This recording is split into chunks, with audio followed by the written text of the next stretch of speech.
ട്രെയിനിൽ സമയം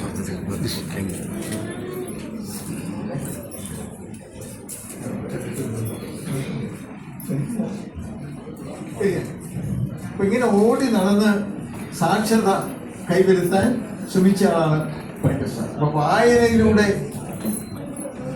വികസനം എന്ന ഇതിപ്പോ ഏറ്റവും വലിയ എടുത്തു പറയുന്ന ഒരു കാര്യം എന്താണ്? ഇന്നത്തെ ഏറ്റവും വലിയ മുദ്രാവാക്യം എന്ന് പറഞ്ഞാൽ വികസിത ഭാരതം ആണ്. ഭാരതം, ഇന്ത്യ, ഡെവലപ്ഡ്, വികസിത ഭാരതം.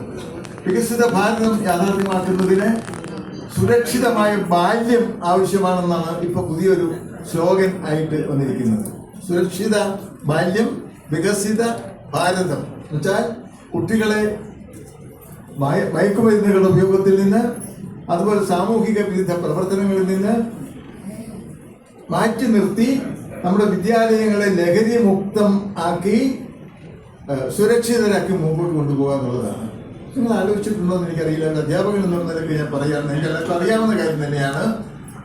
അമ്മമാരൊക്കെ ഇരിക്കുന്നതുകൊണ്ട് ഞാൻ പറയുന്നു, നമ്മുടെ കുഞ്ഞുങ്ങളെ ഒന്ന് തിരിച്ചറിയാൻ അമ്മമാർ ഗൗരവമായിട്ട് ശ്രമിക്കണം എന്നാണ് എനിക്ക് പറയാനുള്ളത്. കാരണം വീട്ടിൽ സ്കൂളിൽ നിന്ന് വരുന്ന കുട്ടി